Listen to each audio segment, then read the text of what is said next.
Holidays-nale, adu namma GT Holidays da. GT Holidays, South India's #1 travel brand. You know you are special when you're with GT Holidays. வாயு தொல்லையா மலச்சிக்கலா இனி கவலை வேண்டாம். Sivarajan Rajlax capsules தொடர்புக்கு 9600426500. வாழா உங்கள் வாழ்வை வாழ. Cheers, a senior living by Casagrande. Life begins at 50.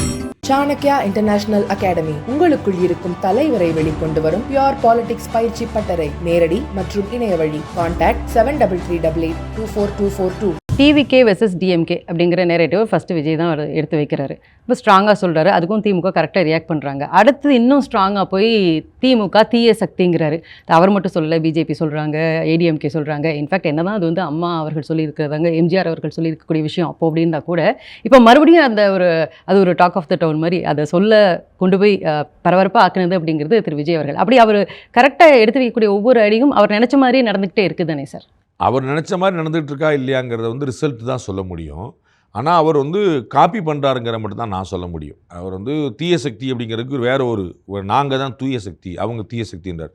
நான் கேட்குறேன், உங்களுக்கு சுயமாக ஏதாவது கொள்கை இருக்குதா? அப்படி ஏதாவது ஒன்று புதுசாக சொல்லுங்கள். ஏதாவது ஏதாவது ஒரு ஃப்ரெஷ்ஷாக ஒரு விஷயம் நமக்கு வந்து நான் பல முறை சொல்லியிருக்கேன். கொள்கை அப்படின்னு தமிழ்நாட்டில் பேசினா, இந்தியாவில் பேசினா நாம் தமிழர், பாட்டாளி மக்கள் கட்சி, 2 கம்யூனிஸ்ட்டுகள், பாஜக, இவங்க தான் ஐடியாலஜி பேச முடியும். அதாவது ஏற்காமல் போங்க, அது ஒரு ஏதோ நான் எங்கள் பாலிசி உங்களுக்கு தெரியுமா அப்படின்னு சொல்லக்கூடாது.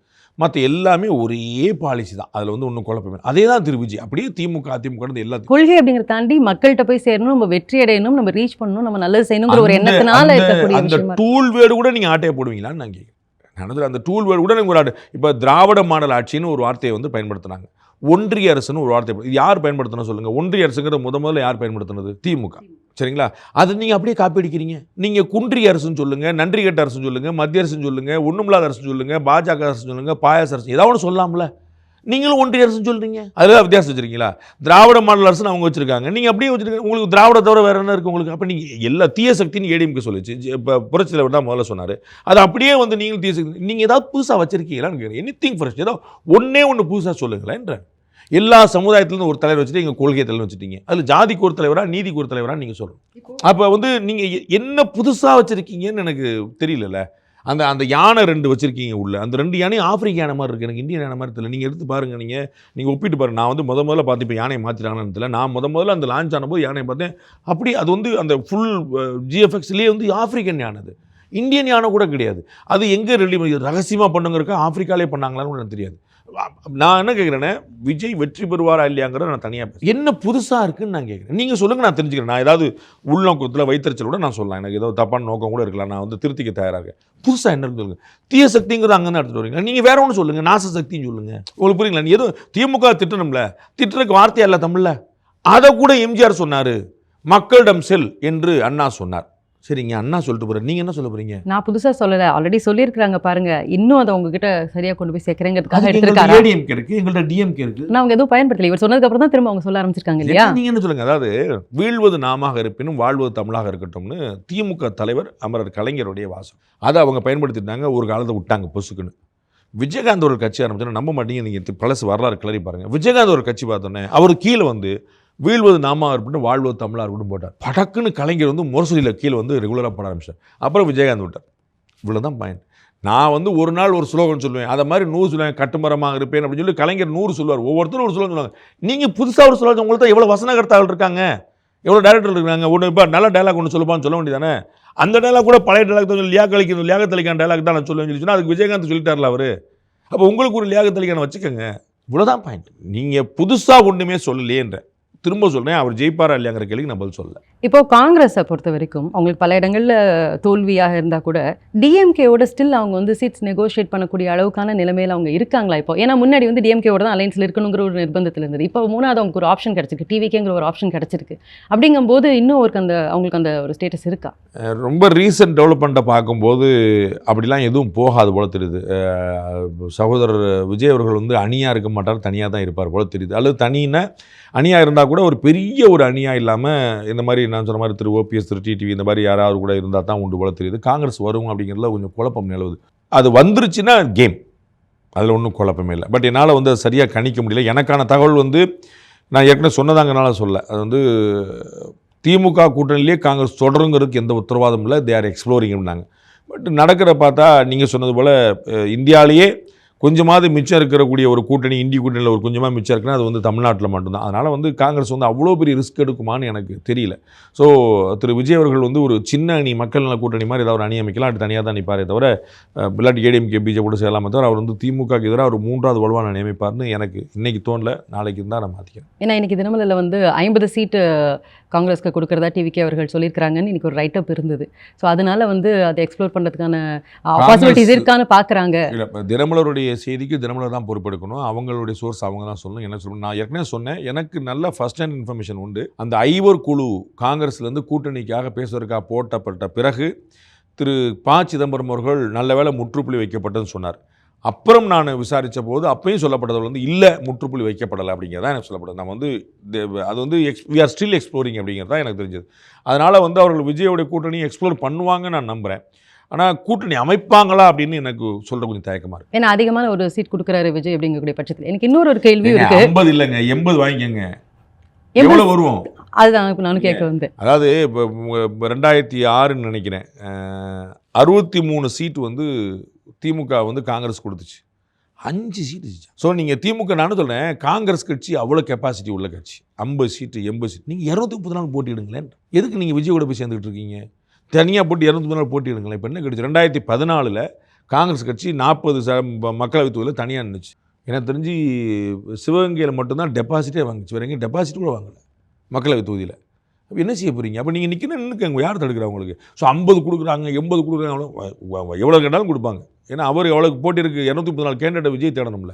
இப்போ டிவிகேயோட காங்கிரஸ் போய் சேருது அப்படிங்கிறது டிவிகே பொறுத்த வரைக்கும் புது கட்சி, ஒரு தேசிய கட்சி வந்து சேர்றாங்க அப்படிங்கிற ஒரு பலம். பட் அது திமுகக்கு என்ன மாதிரியான சவால்? பலவீனம், பெரிய பின்னடைவு. நான் உங்களுக்கு ஏற்கனவே சொன்னேன், திரு விஜய் அவர்களோடு காங்கிரஸ் சேர்ந்துட்டா தமிழக வரலாறு காணாத மும்முனை போட்டியர். தமிழக வரலாறு காங்கிரஸ் சேர்ந்துட்டா போதும், மற்றதெல்லாம் அப்படி இல்லை. ஏன்னா பெர்செப்ஷன் தான், காங்கிரஸுக்கு 5% ஓட்டு இருக்காதுன்னு நான் நினைக்கிறேன்.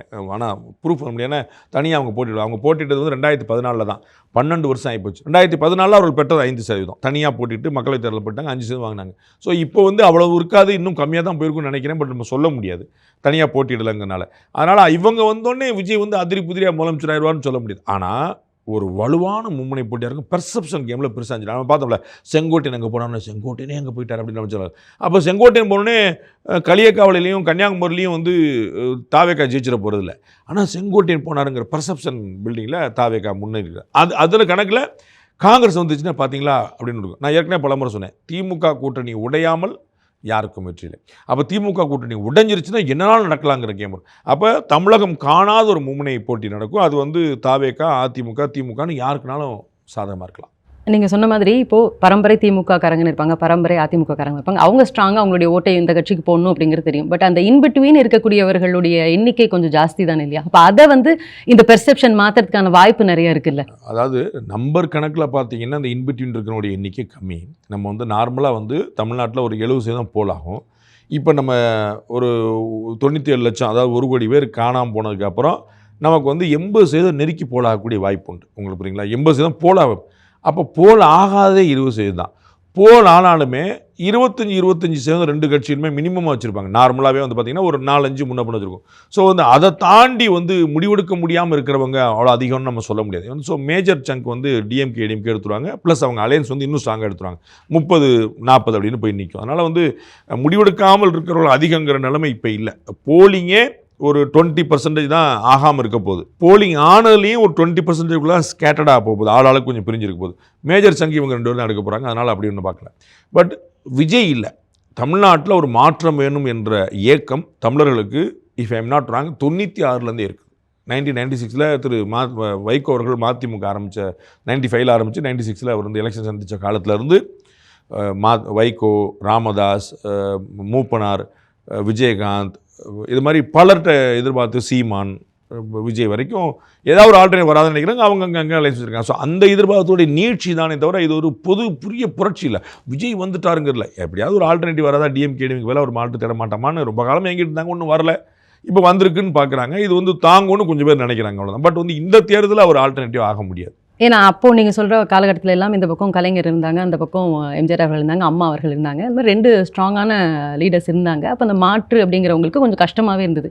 பட் இன்னைக்கு சிச்சுவேஷன் அப்படி இருக்கா சார்? இப்போ இருக்கக்கூடிய அவர்களுக்கு ஈக்குவலாக தான் இருக்கிறாங்க, ஒன்றும் பிரச்சனை இல்லை. அன்னைக்கு கருணாநிதி இருந்தார், ஜெயலலிதா இருந்தாங்க அப்படின்னா இன்னைக்கு ஸ்டாலின் இருக்கார், எடப்பாடி இருக்கார், அவ்வளோதானே. அதில் வந்து இப்போ இவங்களுக்கு விஜய்க்கு வந்து நீங்கள் வந்து காமராஜர் வந்து தான் எதிர்கொள்ளணுங்கிற அவசியம் கிடையாது.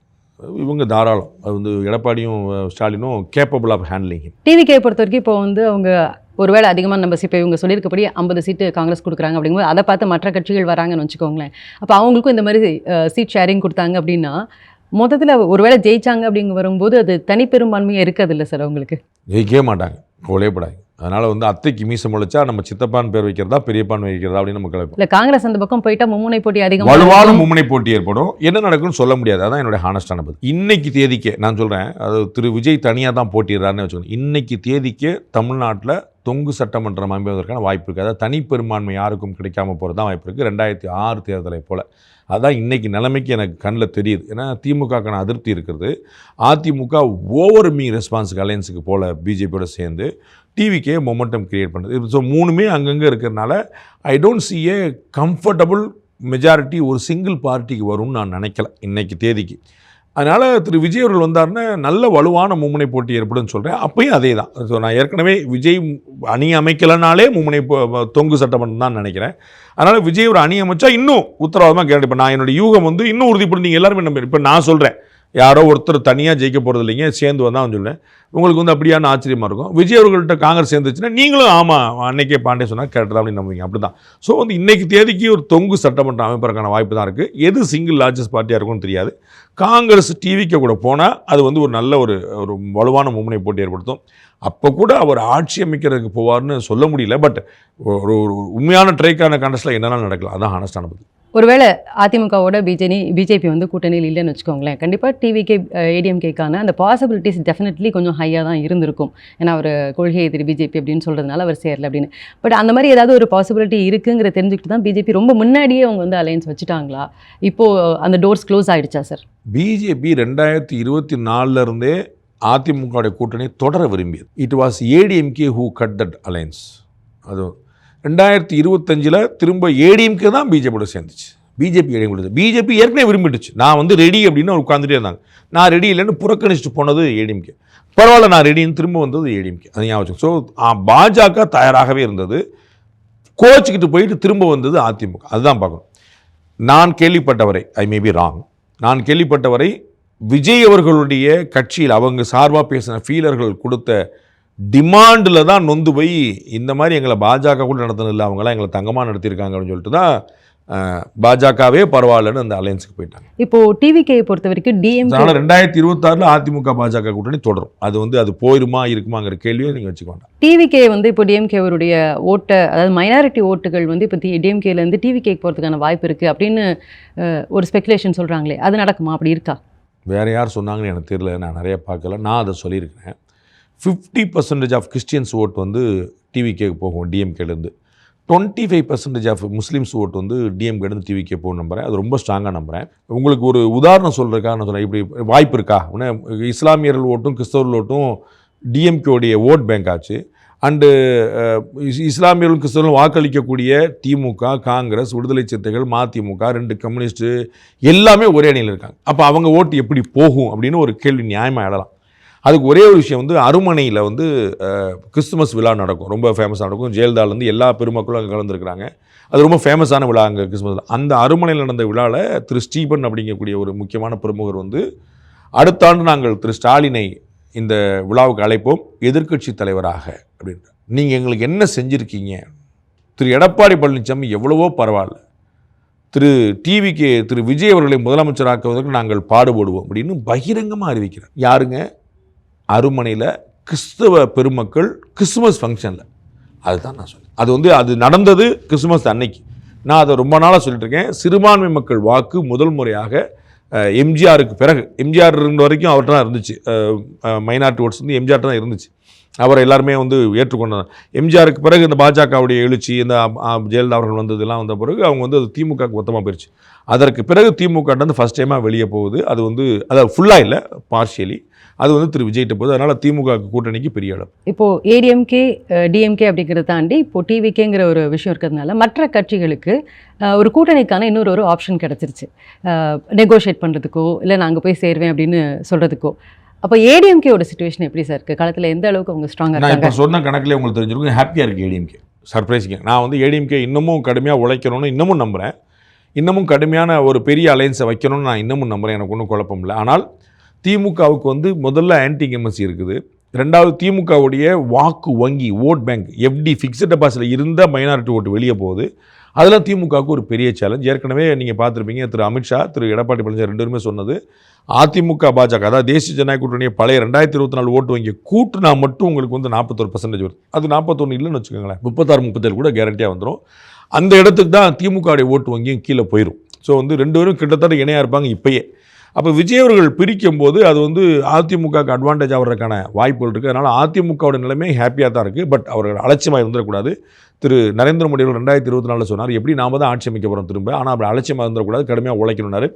அப்படி அலட்சியமாக இருந்ததோடைய விளைவு தான் பாஜகவுக்கு தனிப்பெரும்பான்மை கிடைக்கல. அவங்க வந்து 300க்கு மேலே எடுத்துகிட்டு இருந்தவங்க அவங்களால பெற முடியாமல் போனதுக்கான காரணம் அந்த அலட்சியம் தான். நம்ம தான் ஜெயிக்க போகிறோம், அப்கி பார் 400 பார் அப்படின்னு எல்லாரும் ஆமாம் 400க்கு மேலே போல நினச்சிட்டாங்க. அந்த இடத்துக்கு அதிமுக போயிடக்கூடாது. அதிமுகவுக்கு ஒரு அட்வான்டேஜ் இருக்குது. திமுகவுடைய வாக்குகள் சிதறுது. ஆனால் அதிமுக உழைக்க வேண்டியது இன்னும் அதிகம் இருக்குது. இப்போ அவங்களுடைய களத்தில் அவங்களுடைய வேலை அப்படிங்கிறது திருப்திகரமாக இருக்கா? இப்போ அவங்க ஏன்னா எடப்பாடி அவர்கள் போய் பிரச்சாரம் பண்ணுறத நான் உங்களுக்கு பலமுறை சொல்லியிருக்கேன், திமுக போன்ற ஒரு சிறந்த எதிர்க்கட்சியை நீங்கள் பார்க்க முடியாது. அதிமுக வந்து திமுக அளவுக்கு எதிர்க்கட்சியாக அப் டு த மார்க் இல்லை. பாஜக வந்து அதனை விட இன்னும் ரொம்ப பின்தங்கி இருக்குது. அப் டு த மார்க் எதிர்க்கட்சியாக இல்லை. நான் திருப்தி அடைகிறது இல்லைங்கிறது ஐ எம் நோபடி ஹியர். நான் என்னுடைய எண்ணம் நான் பார்க்கும்போது வந்து திமுக எதிர்க்கட்சியாக இருந்தால் என்ன பண்ணியிருப்பாங்கன்னு பார்க்குறேன். ஒரு சார் பிரச்சனை வந்து அண்ணா யூனிவர்சிட்டியில் நடந்தது.